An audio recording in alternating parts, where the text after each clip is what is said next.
Ora, cá estamos mais uma vez para estudar a Palavra de Deus. Em primeiro lugar, um bom sábado a todos. Mais uma vez, como referi na oração, que os anjos do Senhor estejam aqui nesta sala ao nosso redor e que impeçam os anjos do outro lado de estarem aqui a fazerem das suas. Irmãos, como é meu hábito, os irmãos já me conhecem, vamos inclinar a nossa cabeça, fechar os olhos e fazer uma pequena oração antes de passarmos ao estudo. Poderoso Senhor, grandioso Rei do Universo, grandioso Pai, neste momento aqui estamos, Senhor, te suplicando que derrames o Teu Santo Espírito sobre cada coração, cada mente aqui presente, Senhor. Derrama também o Teu Santo Espírito sobre cada um que nos assiste pela internet, Senhor Deus, seja agora em direto, seja depois mais tarde, quando estiver disponível em offline. Que Tu nos protejas, que Tu nos guardes e desperta-nos o nosso entendimento, a nossa compreensão, ajuda-nos a compreendermos o que vamos aqui estudar da Tua Palavra, Pai. Te suplicamos tudo isto em nome de Jesus. Amém.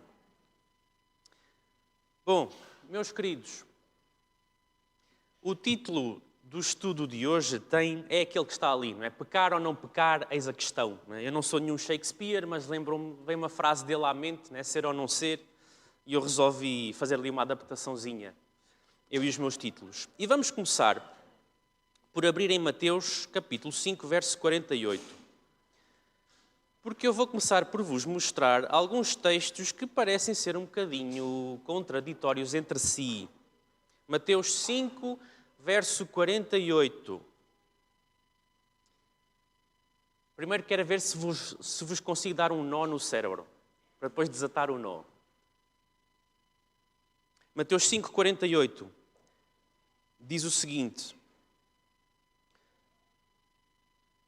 Eu vou dar um tempinho, ainda ouço as folhas da Bíblia a abrir. Portanto, sede vós perfeitos, como perfeito é o vosso Pai Celeste. E agora vamos a 1 de Coríntios, capítulo 13. 1 de Coríntios, capítulo 13, verso 10.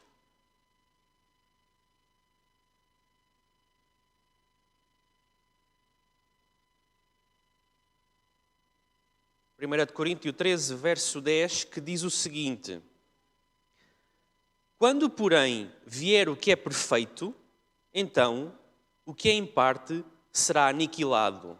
Noutras versões diz o que é imperfeito será corrigido. Então, mas é para ser perfeito, como o Pai é perfeito, ou é para ser imperfeito até vir o que é perfeito? Como é que é? Que estranho, não é? E este é um debate que acontece muito no cristianismo e por tabela no adventismo do sétimo dia, que é um debate que se calhar aqui em Portugal não é ainda muito intenso, noutros países é mais intenso. E eu já estou a passar os textos em vez de passar o PowerPoint. Peço lá em cima que voltem a pôr o foco no PowerPoint.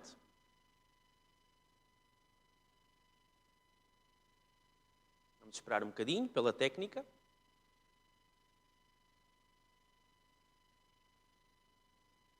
Ora, aí está. E este é um debate que gera muita conversa em muito lado. Eu não queria ainda esta parte, queria só esta. Temos ali um esquema muito resumido dos principais acontecimentos dos últimos tempos antes da volta de Jesus. Os adventistas do sétimo dia conhecem todos esta sequência de 4 passos. E há mais passos ali pelo meio, eu só pus estes 4 que são os principais. Decreto dominical, fecho da porta da graça, e por fecho da porta da graça nós sabemos que é o terminar do ministério de Jesus no lugar santíssimo. Depois vem o chamado decreto de morte e a seguir a vinda de Jesus, ou se calhar melhor dito, a volta de Jesus, porque ele já veio uma vez pelo menos. E o debate circunda-se muito à volta do que é que acontece naquela caixinha de tempo que está ali a vermelho. Aquilo que nós conhecemos como o tempo de angústia de Jacó. Não é? Há muito debate sobre se os justos irão cometer pecados ou não durante aquele tempo. Muito debate sobre isto. Só que nesse campo o meu título é um pouco enganoso. Porque parece que eu vou falar sobre isso. Não, eu não vou estar a debater aquela questão. Resolver esta questão implicaria um estudo muito mais aprofundado, com uma coleção de textos muito maior do que aquela que eu vos consigo apresentar aqui no tempo que eu demorar, e eu até costumo demorar demais.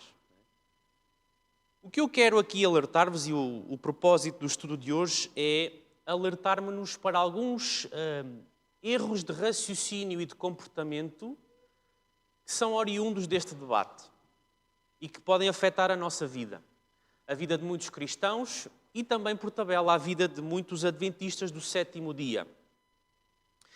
E para começarmos a ver esses tais pontos sobre os quais eu vos quero alertar, vamos a Lucas capítulo 13. Lucas capítulo 13.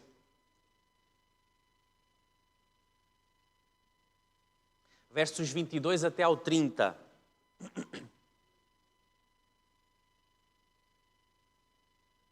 Lucas capítulo 13, versos 22 até ao 30. Que é um texto que eu já usei aqui noutra pregação, o ano passado. Diz o seguinte: passava Jesus por cidades e aldeias, ensinando e caminhando para Jerusalém. E alguém lhe perguntou: Senhor, são poucos os que são salvos? Respondeu-lhes: esforçai-vos por entrar pela porta estreita, pois eu vos digo que muitos procurarão entrar e não poderão. Quando o dono da casa se tiver levantado e fechado a porta, e vós do lado de fora começardes a bater, dizendo: Senhor, abre-nos a porta, ele vos responderá: não sei de onde sois. Então direis: comíamos e bebíamos na tua presença, e ensinavas nas nossas ruas. Mas ele vos dirá: não sei de onde vós sois. Apartai-vos de mim, vós todos os que praticais iniquidades.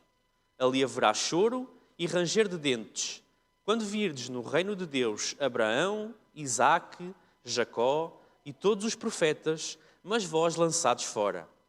Muitos virão do Oriente e do Ocidente, do Norte e do Sul, e tomarão lugares à mesa no reino de Deus. Contudo, há últimos que virão a ser primeiros, e primeiros que serão últimos.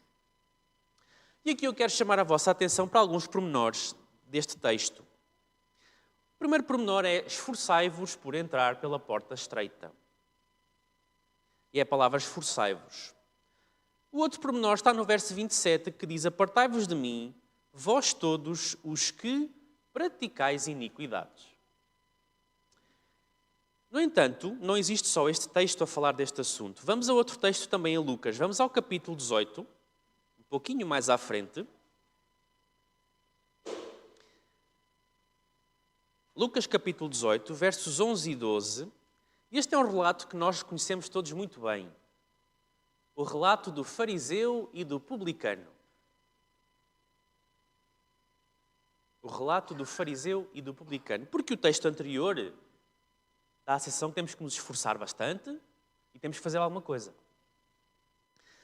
Ora, Lucas 18, 11 e 12 diz o seguinte: o fariseu, posto em pé, orava de si para si mesmo desta forma: ó Deus, graças te dou porque não sou como os demais homens, roubadores, injustos e adúlteros, nem ainda como este publicano. Jejuo 2 vezes por semana e dou o dízimo de tudo quanto ganho.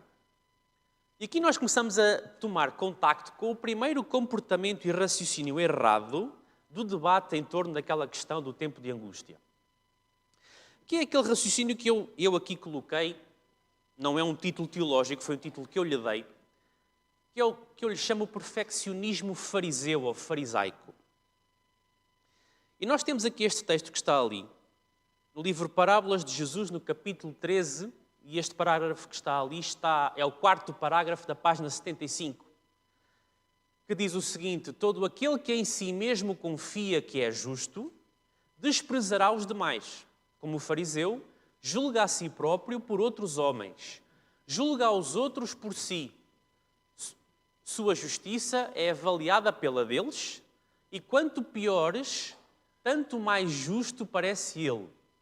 Sua justiça própria leva-o a acusar. Os demais homens condenam ele como transgressores da lei de Deus. Deste modo, manifesta o próprio espírito de Satanás, o acusador dos irmãos. Impossível lhe é, neste espírito, entrar em comunhão com Deus.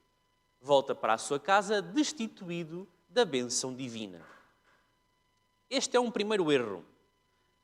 Quando nós começamos a querer muito, tanto a perfeição, que chegamos ao ponto deste publicano. Eu jejuo, eu faço isto e pior, eu não sou como aquele. O publicano sela o seu comportamento com esta frase: eu não sou como aquele. O pecador, o adúltero, o roubador,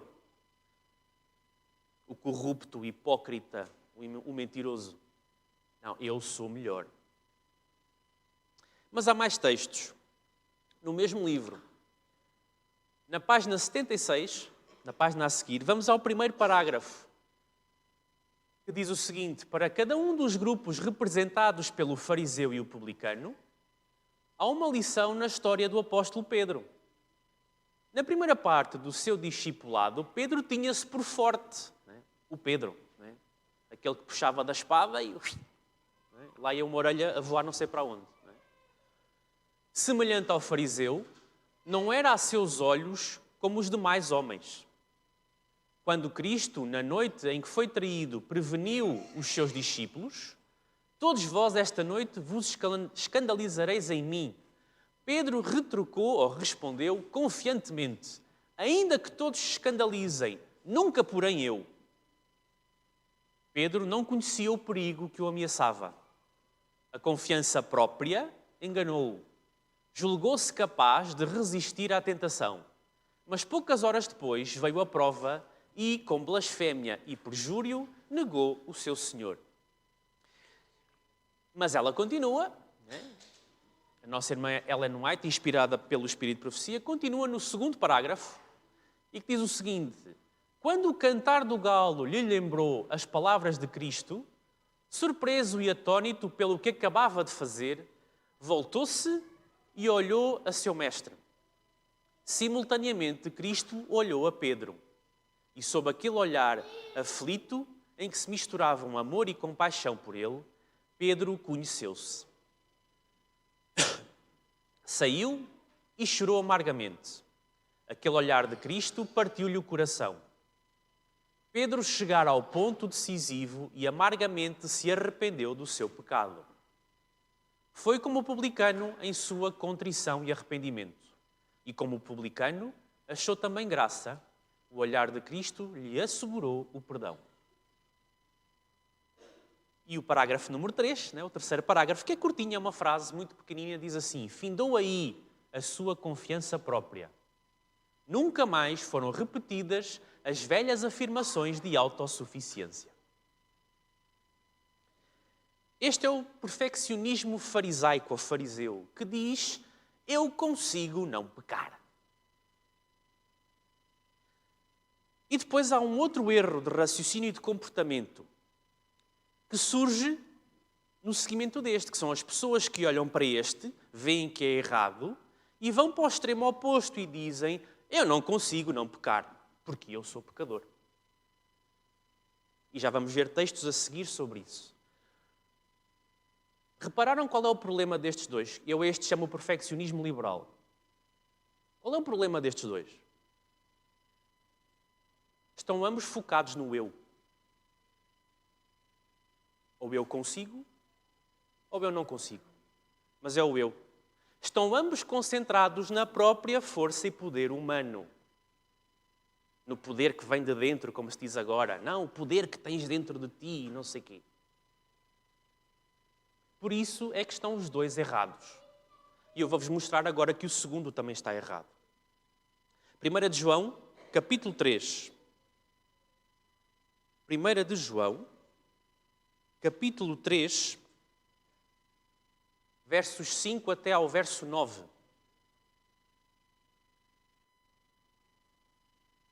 1 de João, capítulo 3, versos 5 até ao 9, diz assim: sabeis também que ele se manifestou para tirar os pecados, e nele não existe pecado.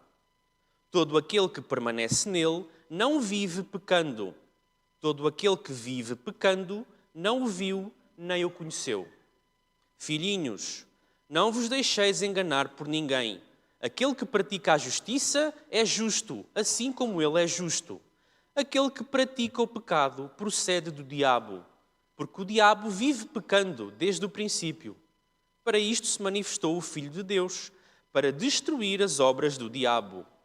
Todo aquele que é nascido de Deus não vive na prática do pecado, pois o que permanece nele é a divina semente. Ora, esse não pode viver pecando porque é nascido de Deus. E o Espírito de Profecia continua também. E diz o seguinte: na meditação, no devocional Nossa Alta Vocação, no dia 11 de março, esta é a meditação do dia 11 de março para quem faz este devocional todos os anos ou alguns anos da sua vida, tem lá na página 71, terceiro parágrafo deste livro, diz assim: jovens amigos, estáis destinados ao juízo, como vimos hoje de manhã, e pela graça de Cristo,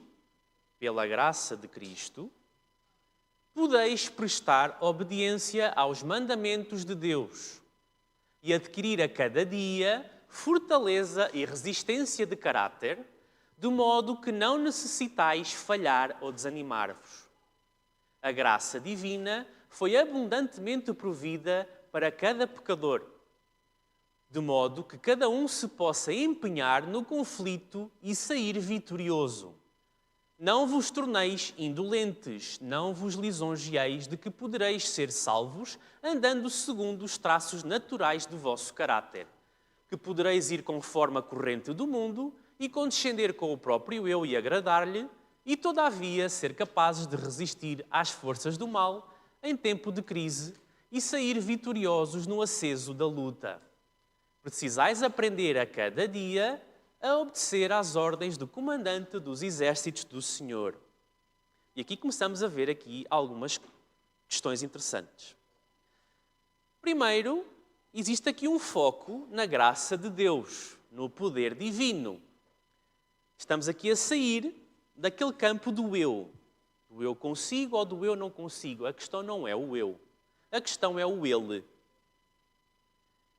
E nele é feita provisão a cada dia para nós nos apossarmos dessa provisão e cooperarmos com ela e permitirmos que ela comece a trabalhar em nós.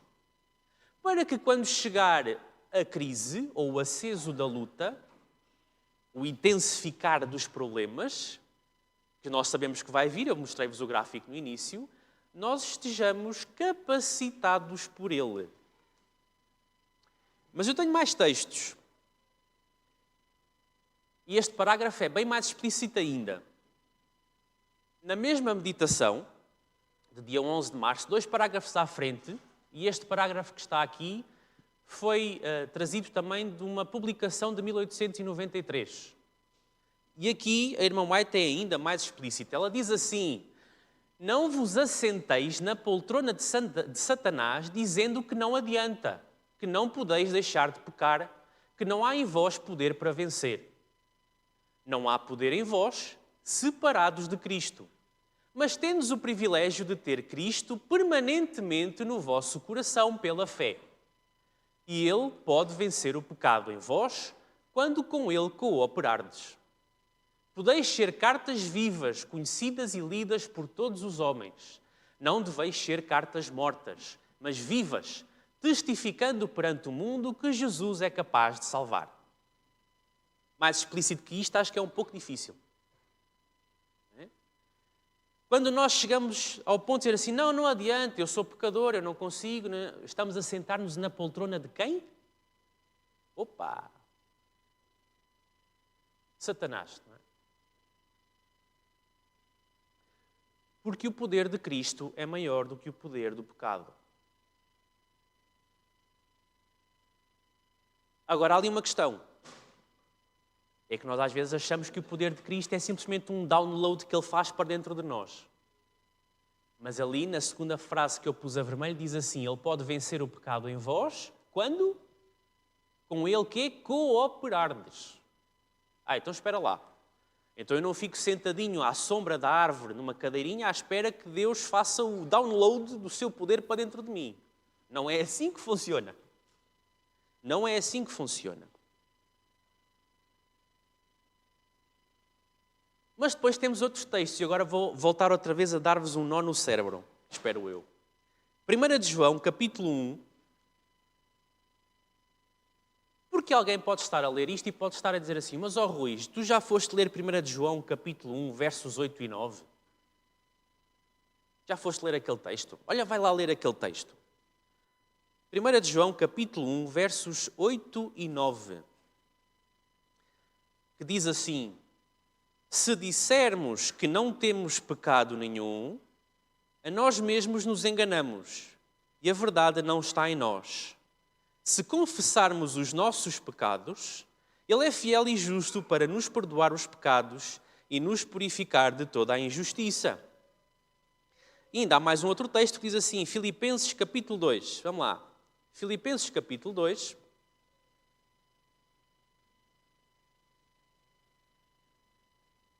Versos 12 a 15.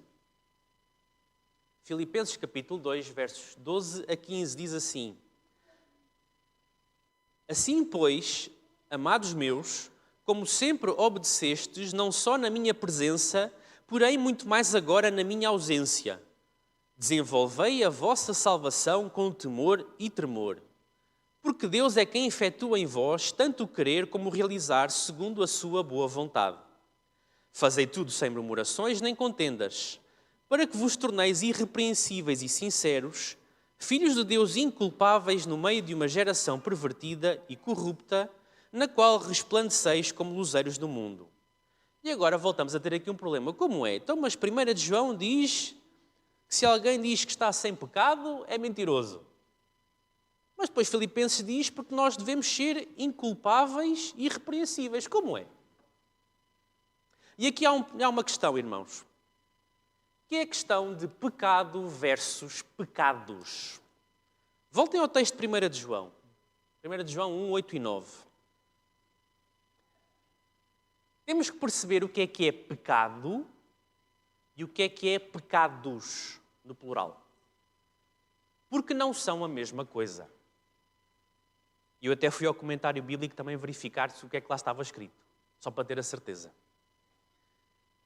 Porque 1 de João capítulo 1, verso 8 e 9, diz, todo aquele que diz que não tem pecado, noutras versões diz que não está em pecado ou que não é em pecado, é enganador. Pecado, irmãos, pecado é o pecado. Pecaminosidade, natureza pecaminosa. Pecado no singular é a natureza pecaminosa. É a tendência para cometer pecados. É aquele veneno que Satanás conseguiu injetar na natureza humana lá no Jardim do Éden. Primeiro em Eva e depois por ela injetou em Adão. E por eles os dois, injeta em todos os seres humanos que nascem a seguir. É aquele veneno. É a natureza. Obviamente que se algum de nós aqui disser não, eu não tenho natureza pecaminosa, eu não estou em pecado. Claro que sou enganador e mentiroso. Obviamente.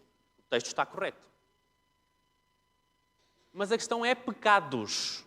Porque o verso 9 diz assim, se confessarmos, não é o nosso pecado, é os nossos pecados. Pecados são os atos resultantes do pecado. São as obras específicas. São as coisas que eu faço. Não é a natureza. Pecados cometem-se. Okay? Eu cometo pecados em vez de ter, ser ou estar em pecado. Eu sou pecaminoso, eu estou em pecado, eu tenho natureza pecaminosa. Mas como já vimos em muitos textos, eu não preciso de cometer pecados, mesmo contendo a natureza na mesma. E aqui chegamos então a uma questão. Ok, já percebemos isto. Também já começámos a ver que não é pela nossa própria força. Quando nós nos focamos no eu, das duas uma, ou eu consigo e torno-me fariseu, ou eu não consigo, né? E sento-me na poltrona de Satanás. Né? Então como é que é? É aquilo que nós chamamos de perfeição cristã na teologia, pelo menos na teologia adventista. Vamos a Filipenses, capítulo 1. Filipenses, capítulo 1, versos 3 até ao 6. Filipenses, capítulo 1, versos 3 ao 6. Paulo escreve aos Filipenses e diz assim: Dou graças ao meu Deus por tudo o que recordo de vós, fazendo sempre com alegria súplicas por todos vós, em todas as minhas orações, pela vossa cooperação no Evangelho, desde o primeiro dia até agora. Estou plenamente certo de que aquele que começou a boa obra em vós há de completá-la até ao dia de Cristo Jesus. Nós conhecemos muito bem este verso 6, aquele que começou a boa obra há de completar. Só que este verso 6, se for retirado dos versos que estão à volta, como dizia a Daniela muito bem na escola sabatina, é bom ter a mania de quando lemos um verso irmos ler os versos que estão antes e os que estão a seguir. Porque se este verso 6 for retirado e usado de forma isolada, não, ele começou a boa obra e ele vai completá-la. Não é? Só que o verso 5 diz assim: ainda bem que vocês cooperam com o Evangelho desde o primeiro dia até agora. Então o completar desta boa obra não é simplesmente Deus que completa a boa obra sozinho. Temos que fazer a nossa parte, temos que cooperar. Ok? Bom, e agora vamos ao Espírito de Profecia. Se eu tiver o foco no PowerPoint, novamente. Deixem-me ver se eu não passei um sem querer. Não, é este mesmo. Mensagens Escolhidas, volume 3, no capítulo 22. Na edição que está online, na internet, é a página 195, parágrafo número 3. Este parágrafo vem de um manuscrito de 1891, que diz assim: João, referindo-se a João Batista, João chamou a atenção do povo para o Cordeiro de Deus que tira os pecados do mundo. Ele disse: Eis o Cordeiro de Deus que tira o pecado do mundo. Há muita coisa nessa expressão que tira. A pergunta é: continuaremos a pecar como se fosse impossível vencermos? Como devemos vencer? Como Cristo venceu. E esta é a única maneira. Ele orava ao seu Pai Celestial. Podemos fazer a mesma coisa. Quando tentados a falar e praticar o que é mau, resistia Satanás dizendo: não submeterei a minha vontade ao teu domínio. Cooperarei com o poder divino e pela graça serei vencedor. Lá voltamos nós a insistir na cooperação. Neste livro, Testemunhos sobre Conduta Sexual, Adultério e Divórcio, é um livro interessante, eu não li todo, li algumas partes. É um livro que fala sobre muita coisa e naturalmente não fala sobre só sexo, adultério e divórcio. Para se falar destas três coisas tem que se falar de noivado, de casamento e também tem lá instruções sobre isso. E num determinado parágrafo, no capítulo 5, página 50, parágrafo 4, a irmã White, escrevendo pelo texto da associação que ela escreve uma carta a uma irmã, mas isto é tão válido para as senhoras como para os homens, é só trocarem o género dos verbos, está bem? Eu sei que agora vivemos num tempo que agora querem pôr as palavras sem género e mais não sei o que, esqueçam lá isso. Masculino é masculino e feminino é feminino. Foi assim que Deus criou. Basta trocarem o género em algumas palavras e adapta-se perfeitamente aos homens. Diz assim, uma carta que ela escreve a avisar sobre a questão da nossa imaginação romântica versus realidade. Ela diz assim: no poder da graça de Deus, tu conseguirás obter as mais preciosas vitórias. Não deves tratar a tua vida como um romance, e sim como uma realidade. Deves ser colaboradora ou colaborador de Deus na formação de um caráter que Ele possa aprovar. Desenvolvei a vossa salvação com temor e tremor.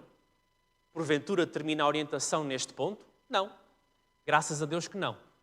E ela continua o texto bíblico. Porque Deus é quem efetua em vós tanto o querer como o realizar, segundo a sua boa vontade. Há umas versões que diz como Deus é aquele que opera em vós a sua vontade. Opera. Ou seja, Ele opera e eu coopero. Entenderam? É uma operação com uma cooperação. E vamos a 1 de Coríntios, mais uma vez, capítulo 10. 1 de Coríntios, capítulo 10, versos 13. 1 de Coríntios 10, verso 13, que é um texto que nós conhecemos muito bem, mas talvez nunca tenhamos parado bem para pensar nas reais implicações dele. Ou pelo menos em todas as implicações dele. 1 de Coríntios, capítulo 10, verso 13, diz assim: Não vos sobreveio tentação que não fosse humana, mas Deus é fiel e não permitirá que sejais tentados além das vossas forças. Pelo contrário, juntamente com a tentação vos proverá livramento, de sorte que a possais suportar. Perceberam o que é que está implícito neste texto? Somos tentados? Somos. Somos tentados acima daquilo que a operação de Deus e a minha cooperação com Ele pode suportar? Não. Se eu tentar suportar a tentação na minha própria força, eu volto a bater na tecla, das duas uma. Ou eu acho que consigo e sou fariseu, ou eu acho que não consigo, não vale a pena e sou liberal. Mas se eu perceber que pela cooperação com Jesus é descarregado em mim um poder tal que me torna capaz de não sucumbir, então aí se calhar as coisas já funcionam. E depois é como dizíamos na escola sabatina, na classe de jovens, que a salvação não é pelas obras para que ninguém se glorie. É para que ninguém se glorie. Existem obras? Sim, obras de cooperação. Como dizíamos lá dentro, Jesus comprou uma viagem com tudo pago e é só de ida. Nem é de ida e volta, é só de ida. Bilhete, hotel, alimentação, estadia, recreação, tudo num lugar chamado Nova Jerusalém. E deu-me o bilhete, na cruz. Toma, tens aqui o teu bilhete. Pronto, está feito. Estou no céu? Não. Se eu não fizer as malas, se eu não acordar cedo nesse dia, se eu não for tratar do meu passaporte com antecedência, se eu não aparecer no aeroporto antes do avião sair, se eu não aparecer no aeroporto com antecedência suficiente para poder tratar do check-in e não chegar atrasado à porta de embarque, se eu não fizer todas essas cooperações, o que é que acontece? Chega a hora do avião, o piloto do avião liga os reatores, acelera pela pista fora e o senhor Rui Daiô ficou, se calhar no aeroporto ou se calhar ainda em casa, né? Nem saiu de casa. Ou seja, a salvação é de graça, mas uma coisa gratuita não é uma coisa sem condições e sem critérios. Okay? Os jovens já ouviram isto lá dentro, né? Agora temos pena, estão a ouvir segunda vez. E vou complementar isto com o último texto de Espírito de Profecia. Mente, Caráter e Personalidade, volume 1, capítulo 4. Está na página 32, parágrafo 3, na edição online. Claro, outras edições podem variar. Diz assim: remédio para toda a sorte de tentação. Há um remédio para toda a espécie de tentação. Não somos entregues a nós mesmos a combater o combate contra o próprio eu e a natureza pecaminosa em nossas forças finitas. Jesus é poderoso ajudador, apoio infalível. Ninguém precisa falhar ou ficar desanimado quando foram tomadas tão amplas providências em nosso favor. Ou seja, espero ter ficado claro, muito mais importante do que se os justos vão pecar ou não pecar durante o tempo de angústia de Jacó, que é uma coisa que ocupa o tempo e a cabeça de muita gente. É interessante estudar isso, sim, acredito que sim. Mas mais importante é, então e eu agora estou a cooperar com Deus antes que chegue o tempo de angústia de Jacó? Ou eu estou a estudar o que se vai lá passar, né, entretido com o que está lá à frente, e não faça preparação agora.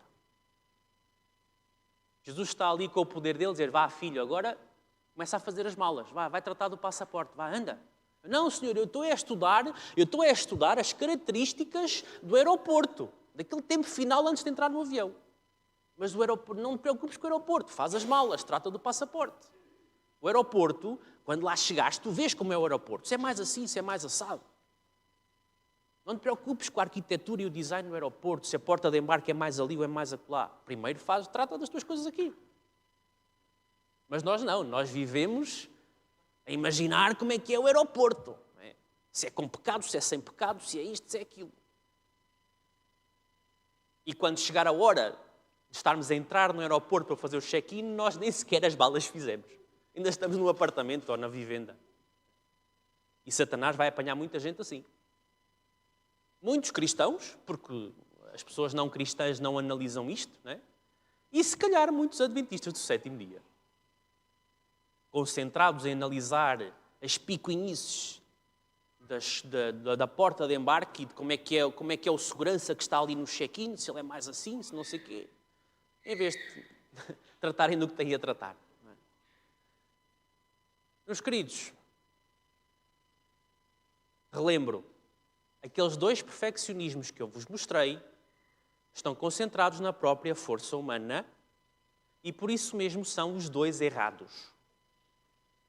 Okay? Como se costuma dizer, quando Satanás não puxa, ele empurra. Porque de um lado está um fogo que queima, entre aspas, né? E do outro está outro. Ok?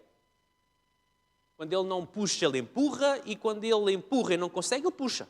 Ele faz sempre a operação contrária, àquela que não funciona. E depois há aqui uma outra questão, que eu só pus mesmo ali em jeito de conclusão. A questão da perfeição não é se nós atingimos a perfeição. O problema de muitos de nós na era moderna é que quando nós encaramos a palavra perfeição, ou perfeito, nós pensamos em quê? Infalibilidade, impecabilidade, atingir uma fasquia, um patamar de excelência brutal.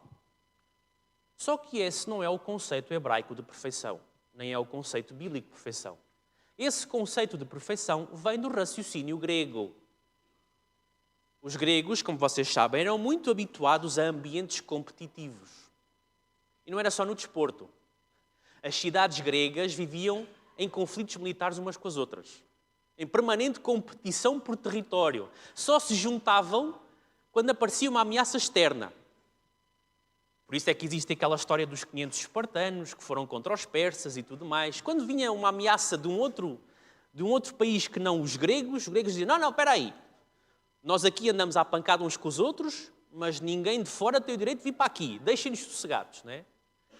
Era como os romanos diziam dos portugueses ou dos lusitanos. Os lusitanos são um povo que não se governa nem se deixa governar, não é? Quando estão lá quietos, sem interferência externa, não se entendem uns com os outros. Mas quando aparece uma interferência externa, de repente já são todos amigos porque há um perigo externo. E os gregos eram assim. Eles viviam em permanente competição e, portanto, os raciocínios deles eram com base nesta forma de pensar competitiva. Daí Jogos Olímpicos, daí essas coisinhas todas que eles tinham. A vida deles era competição, de manhã à noite. E, portanto, para eles, perfeição era atingir um patamar na competição que nenhum dos meus adversários lá chegava. Ganhava eu. Era este o raciocínio deles. E nós hoje, nas culturas modernas, estamos envenenados na nossa linguagem, na nossa compreensão, em relação à palavra perfeição por causa disto. A perfeição na Bíblia, vocês vão ver vários textos se estudarem. Quando se fala em perfeição, fala-se em viver a perfeição, não é em atingir a perfeição. A perfeição vive-se diariamente. Perfeição não é um patamar, não é uma fasquia que eu cheguei lá e agora ganhei. Perfeição é um caminho que eu percorro diariamente, sem me desviar nem para a direita, nem para a esquerda. E nós conhecemos este palavrear bíblico. É um caminho. Portanto, se eu andei em perfeição durante o dia de hoje e fui para a cama andando em perfeição, ok, amanhã acordo e tenho que continuar a andar em perfeição. Okay? Eu não fico automaticamente aprovado só porque consegui andar em perfeição durante um bocadinho. Eu nunca chego ao fim da caminhada da perfeição. É constante, é contínua. E, portanto, não se esqueçam. Uma coisa é ser pecador, ou ser pecaminoso, ou ter natureza pecaminosa. Outra coisa é eu ser pecadeiro, que é aquele que vive a cometer pecados. Não só está em pecado, como vive a cometer pecados. É uma atividade profissional, não é? Para alguns. É. Nós somos doutorados nisso, muitas vezes. Não é? Deixar de ser pecador será uma operação de retirar aquela parte pecaminosa da minha natureza. E essa será feita na vinda de Jesus. Mas deixar de cometer pecados é uma cooperação diária entre mim e Ele. E esta é a última conclusão. E é um apelo. Vamos cooperar com o operar de Deus. Ele tem tudo disponível. Ele nunca se cansa de operar. É que ainda podia acontecer que, pá, eu já operei tanto contigo e tu, já estou cansado. Não, Deus não é assim. Ele está sempre a operar, ou a tentar operar em nós o seu querer e efetuar segundo a sua boa vontade. Vamos cooperar com Ele. Vamos tomar essas decisões. Vamos estudar para ver o que é que Ele quer e o que é que Ele não quer. Vamos perceber como é que se vive no céu, como é que não se vive no céu. Vamos tentar perceber o que fazer. E depois vamos lhe pedir ajuda. Porque a cooperação tem que começar com eu acordar de manhã e se calhar pôr os meus joelhinhos no chão e dizer ao Senhor, ajuda-me. Eu não sei o que é que vem por aí, não é? Ajuda-me, dá-me sabedoria, ajuda-me a discernir o certo do errado. E esse às vezes é um problema do pecador. É discernir o certo do errado, ou como temos em alguns versos bíblicos, discernir o sagrado do profano. Nós às vezes olhamos para uma coisa e pensamos, não, aquilo está tão fixe, não vejo nada de errado naquilo. Pois eu não vejo. E Deus vê ou não vê? Vamos lhe perguntar, irmãos, vamos cooperar com Ele. Deixemos de andar aqui a tentar conseguir sozinhos ou a desistir de conseguir porque achamos que é impossível. Nem uma coisa nem outra. Que seja a nossa vida uma vida de perfeição. Não vamos atingir perfeição, mas vivamos perfeição. Deixemos o conceito grego, ele é inválido. O conceito bíblico é que é o real. Seja essa a minha vida, seja essa a vossa vida, seja essa a vida também de quem nos assistiu pela internet e de quem irá ver este vídeo no futuro. O poder de Deus está disponível para nós. Quando temos o poder infinito disponível, estamos com receio ou com medo ou sentimos incapazes do quê? Não temos motivos para nos sentirmos assim. Temos o Rei do Universo à nossa espera lá no céu para nos receber, para receber o avião e aqueles que saírem do avião. Vamos fazer as malas, vamos tratar do passaporte, vamos fazer essas coisas. Amém?